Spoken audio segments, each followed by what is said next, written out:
Hello, my name is Mike Behan, and I am an Associate Professor of Marketing and Director of the Strauss Center for Sales Excellence at Winona State University.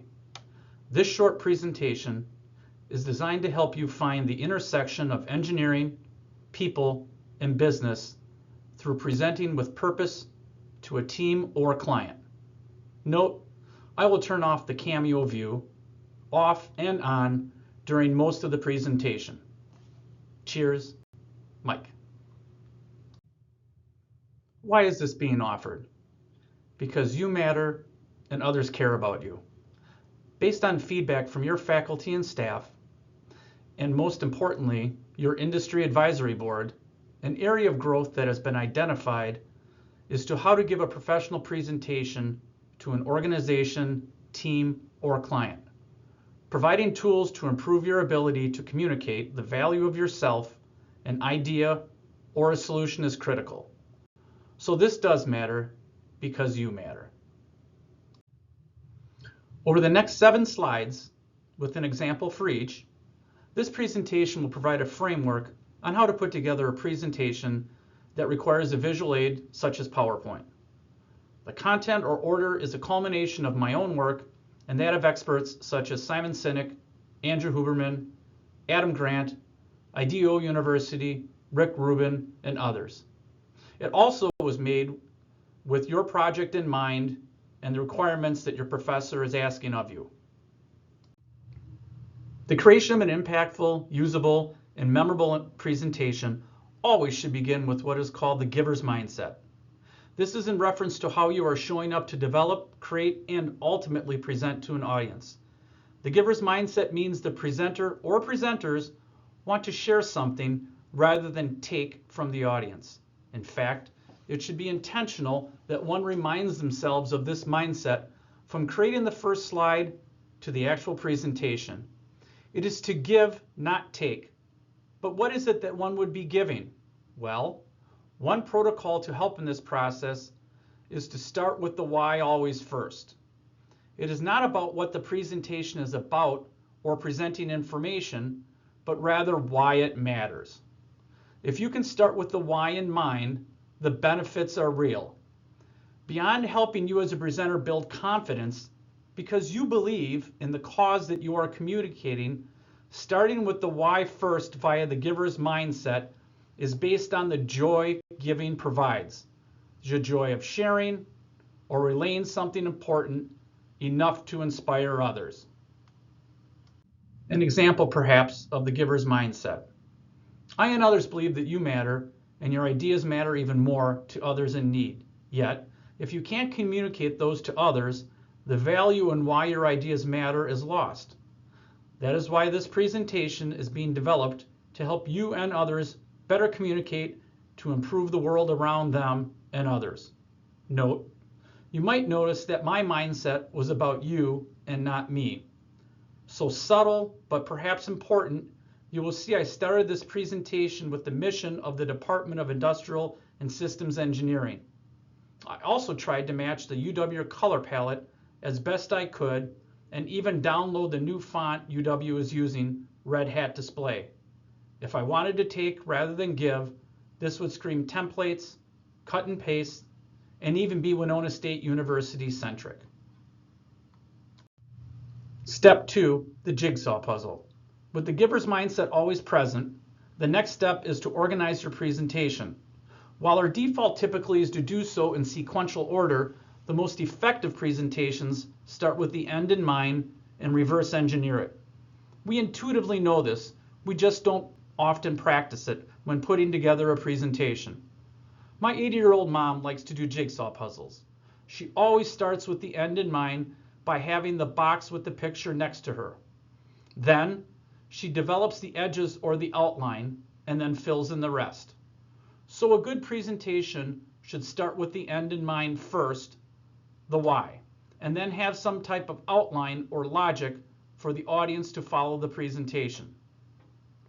The jigsaw puzzle should be put together and then reviewed after with this in mind. Then ask yourself if the flow of the presentation is done in a way that is simple, understandable, and repeatable. Here's an example of what this jigsaw puzzle might look like.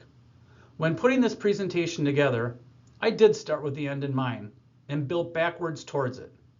The end in mind for me was finding out about what the department purpose at the 10,000 foot level is relative to your assignment, which is being at the intersection of engineering, people, and business.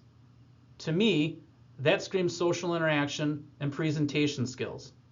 Then I developed the overarching ideas. I like to use sticky notes to build the framework of the main ideas because I can move the order around.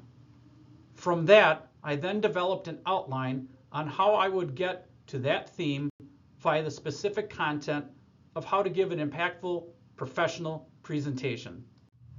Step 3, ideation. Once the bigger picture and outer edges of the puzzle have been set, the next step is to create your slides. And these slides must have value. Note, your slides are not a copy and paste of your report or anything remotely near that. In a presentation that is simple, understandable, and repeatable, the slides really are there for you to set the scene of the story that you are telling. If the slide is for you, in other words, you are reading content back to the audience, then it has no value in a presentation and likely belongs in the written report.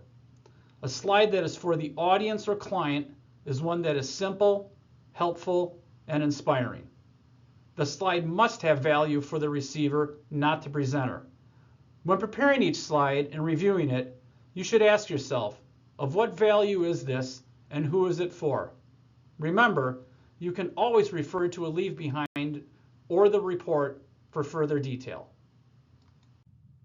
So here's an example of a past presentation of this class with identifiers redacted and content blurred, perhaps not following the rule of simple, understandable, or repeatable, nor does it potentially start with the end or the why in mind.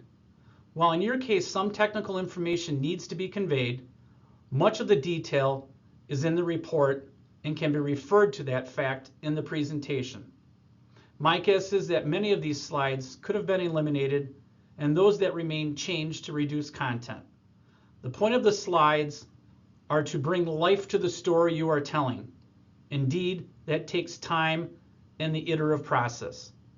While imperfect, this slide I used earlier was developed with that philosophy in mind of it being simple, helpful, and inspiring. I believe it has value for you and sets the scene for the story I was telling at that point. You also might notice the lack of long word combinations, bullets, or sentences. In fact, I spoke 155 words during this slide, yet there are only 8 visible. Step 4, practice and prep.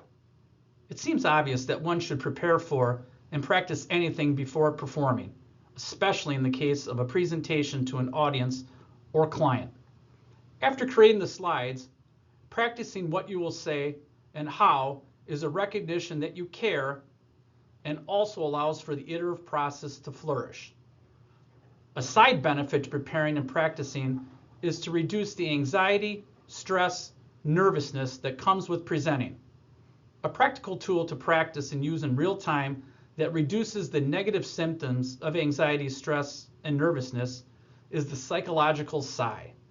This can be used in acute situations to stop the panic flight response via a breathing technique I will demonstrate in the next slide. The benefit from a rigorous practice protocol is finding out what works or doesn't and changing it via the iterative process. It signals to yourself and others that you care, and in the end, improves your confidence and therefore your presentation quality. This presentation is essentially 7 slides of content, a total of 15, but half of those are example slides. The prep and practice for this was significant. The number of times I changed something was also. This is called the iterative process, and hopefully each time improvements were made. However, if this was made from bullets, from a written report, and for me, and not you, it would have taken me far less time and effort. The point here is something akin to Malcolm Gladwell's 10,000 hour rule. It takes many tries, time, before you get good at something. Each time I practiced and went back and changed something, the value improved. This recording is now my 5th iteration in totality, with each slide having many, many takes. I won't show the first as an example because it's pretty awkward. The psychological sigh, as I referred to prior.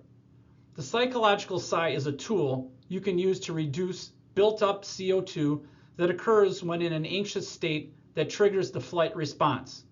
It works by reducing the level of CO2 and therefore the biological response to it.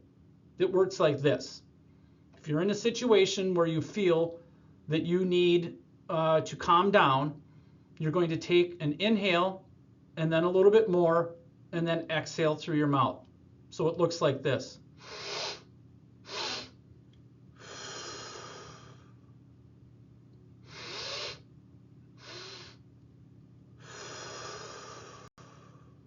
You do this a number of times in an anxious state, and it's guaranteed that your level of anxiousness will go down. Step 5, first impressions. Your presentation is now ready for its intended purpose, to deliver content to an audience or client that will offer them value and not waste their time. In doing so, it should be simple, understandable, and repeatable for use. Like many situations in life, first impressions, fair or not, are critical as the receiver is making perceived judgments of that initial interaction. In this case, how you or your team shows up and starts matters. One way to look at this is how the world of improv approaches their work. You need to show up to play, and the play is bound by some basic rules. Note, play means just that, play, and in this game, you are a team of engineers presenting to a client. The rules in this case are common norms that you probably don't want to test. Dress situationally appropriate, walk up to the given presentation area, plant yourself, pause, and then start to talk. Don't start talking as you or others are walking up to that area. Have prescribed professional introductions prepared, first and last name and position. Then you or a team member starts with confidence. The why as a giver, not a taker, using the first slide that offers value, inspires the receiver to engage, and has a bit of intrigue. Here's an example of what a first impression might look like for your project. I will leave the screen and come back on as if beginning the presentation and have the first slide present.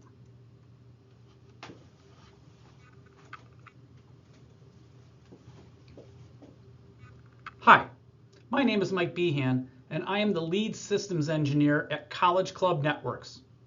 We understand that WeScooter is at an exciting growth stage and are eager to share with you some helpful insights to accelerate how you can help society move better. And then you would go on to the next parts of your presentation. Now that we've gone through all the steps on how to make a professional presentation, here are a few quick tips that might be useful when giving that presentation. You might as well try it, as the opportunity cost is quite low and the payoff potentially high. Regarding your voice, you have the ability to regulate it. When appropriate, use your cadence. Speed it up, slow it down. Use your volume, make it loud, make it soft, and for sure, make sure that you articulate all the words. Regarding your hands, you can use your hands to make a point, to point to something, and when speeding up or finding yourself to be a fast talker, if you fold your hands at your waist, we know that that slows your pace down of your voice. Regarding your eyes, don't scan back and forth when you're making a point. Rather, pick a person, make a point, pick another person, and make a point. Regarding your body, stay planted. Walking around is distracting.